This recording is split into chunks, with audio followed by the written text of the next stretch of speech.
ओम गणेशाय नमः। आज हम कार्तिक मास में सुनी जाने वाली कथाओं को सुनेंगे और आपको इसे बहुत ही श्रद्धा और भाव के साथ सुनना है। और ये कथाएं रोज ही सुनी जाने वाली कथाएं हैं, जैसे कि तुलसी जी की कहानी, पीपल की पथवारी की कहानी, लपसी तपसी की कहानी, गंगा यमुना की कहानी और कार्तिक मास की कहानियाँ। ये सारी ही कहानियाँ आपको अध्याय के अनुसार सुननी है, मगर ये जो कुछ कथाएं हैं ये आप सारी ही रोज सुन सकते हैं। तो आइए शुरू करते हैं।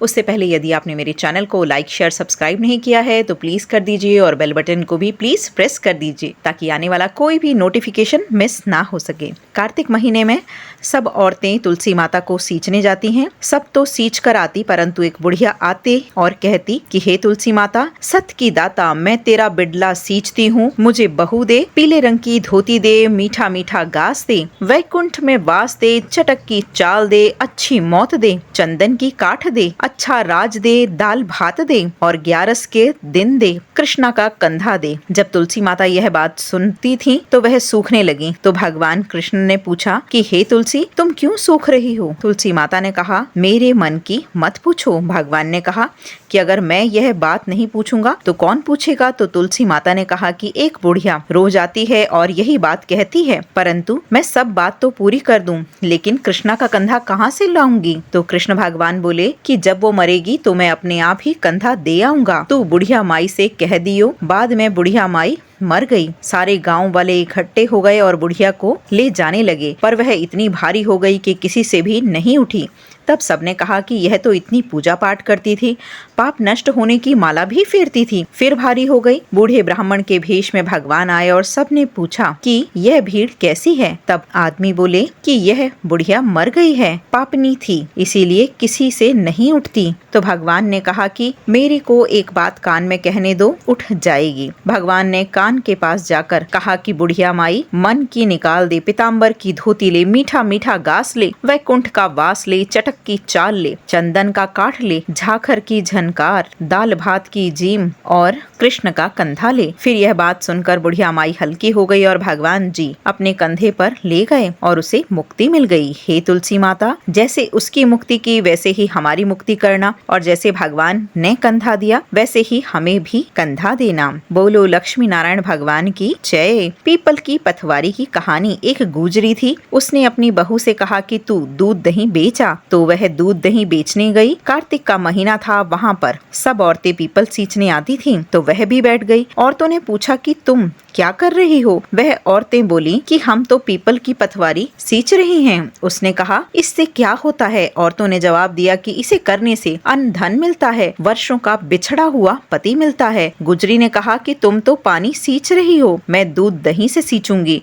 उसकी सास कहती कि तू दूध दही बेचकर पैसे ला कर दे। उसने कहा कि जब कार्तिक का महीना पूरा होगा तब ला दूंगी। जब कार्तिक का महीना पूरा हो गया, पूनम के दिन गुजरी पीपल की पथवारी के पास बैठ गई। पीपल ने पूछा कि तू यहाँ क्यों बैठी है? उसने कहा, मेरी सास दूध दही के पैसे मांगेगी। पीपल ने कहा, मेरे पास नहीं है, ये भाटे डंडे पान पत्ते पड़े हैं, वह ले जा और गुल्लक में जाकर रख दे।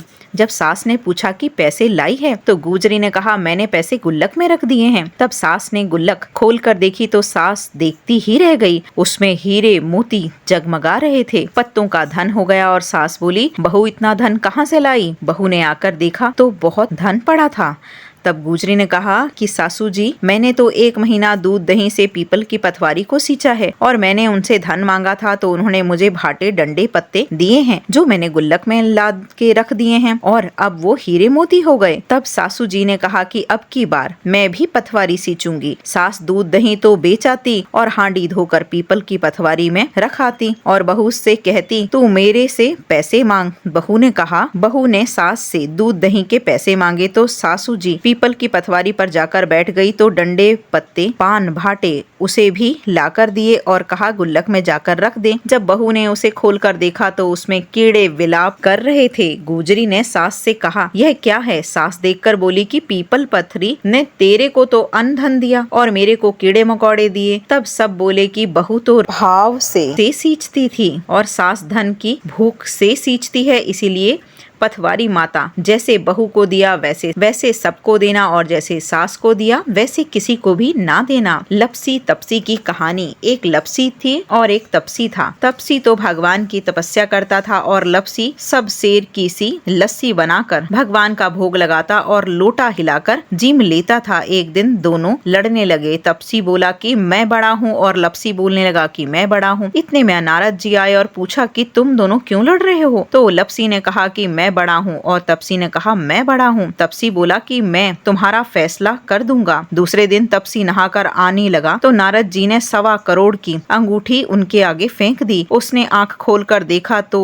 सब 1.25 करोड़ की अंगूठी पड़ी थी। तपसी ने वह अंगूठी उठाकर गोद के नीचे दबा ली और तपस्या करने लगा। लपसी सुबह उठकर नहाकर 1.25 सेर लस्सी बनाकर भगवान का भोग लगाकर लोटा उठाकर जीमने लगा। इतने में नारद जी आए और दोनों को बिठाया। वह दोनों बोले कि बड़ा कौन है? तब तपसी ने कहा मैं बड़ा हूँ। नारद जी बोले तू गोडा उठा। गोडा उठाया तो 1.25 करोड़ की अंगूठी निकली। तब नारद जी बोले कि ये अंगूठी तूने चुराई है, इसीलिए तेरी तपस्या भंग हो गई, इसीलिए लपसी बड़ा हुआ। तो तपसी बोला कि महाराज मेरी तपस्या का फल कैसे मिलेगा? नारद जी बोले कि तेरी तपस्या का फल कार्तिक नहाने वाले देंगे। नारद जी बोले कि सबकी कहानी कहकर तेरी कहानी ना कहे तो कार्तिक का फल उनका खत्म हो जाएगा और तुझे लग जाएगा। गंगा यमुना की कहानी। एक गंगा थी, एक यमुना थी। दोनों बहनें एक साहूकार के खेत में जा रही थीं। तो जमुना ने 13 जौ के दाने तोड़ लिए तो गंगा बोली कि बहन तेरे को ग्रहण लग गया, यह तो चोरी हो गई। तब जमुना बोली कि बहन अब ग्रहण कैसे उतरेगा? तो गंगा ने कहा कि 12 वर्ष तक साहूकार के यहाँ नौकरी करें तब तेरा ग्रहण उतरेगा। बाद में जमुना साहूकार के यहाँ आ गई और बोली कि मुझे तो नौकरी पर रख लो, मैं तुम्हारे सारे काम कर दूंगी, परंतु 4 काम नहीं करूंगी। एक तो झूठे बर्तन नहीं मांजूं, झाड़ू नहीं लगाऊं, बिस्तर नहीं बिछाऊं और दिया नहीं जलाऊं। फिर साहूकार ने उसे रख लिया। 12 वर्ष के बाद कुंभ का मेला आया। तब साहूकारनी कुंभ के मेले में लाने लगी तो जमुना ने उसको एक सोने का टका दिया और कहा कि वहाँ पर मेरी बहन गंगा है, उसको यह टक्का दे देना और कह देना कि तेरी बहन ने भेजा है और वह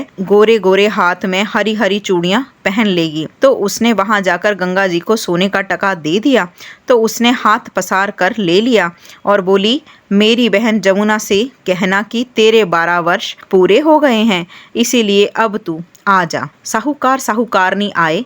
तब जमुना मटके में पानी भर रही थी तो वह दोनों जमुना से बोले कि तेरी बहन तो सोने का टका दे दिया। तो उसने कहा कि अब मेरे 12 वर्ष पूरे हो गए, सो तू अब आ जा। इतना सुनते ही जमुना जी वहां से सहस्त्र धारा होकर बहने लगी। तब साहूकार साहूकारनी दोनों उल्टे माथे पड़ गए और बोले कि अब हमारा ग्रहण कैसे उतरेगा। जमुना जी गंगा माता के पास गई तो गंगा माता जमुना जी से बोली कि तू साहूकार साहूकारनी को धैर्य बधाकर आई है ना? तब जमुना बोली कि मैं तो कुछ भी नहीं कह कर आई। गंगा जी बोली कि उनके पास जा और धीरज दे कर आ, नहीं तो उन्हें संतोष कैसे होगा। तब जमुना जी साहूकार साहूकारनी के स्वप्न में बोली कि उठो, मैं जमुना जी हूँ, उल्टे माथे क्यों पड़े हो? तुम तो उठकर खाओ पियो। तब वह बोली कि हम कैसे उठें, हमारे तो ग्रहण लगा है, मैंने तो तुम्हारे से ऊंचा नीचा सारा काम करवाया है। जब जमुना जी बोली कि मैं तुम्हारा ग्रहण नहीं लगा रही, मैं तो अपना ग्रहण उतारने आई थी। जब मैं तुम्हारे खेत में से जा रही थी तो जौ के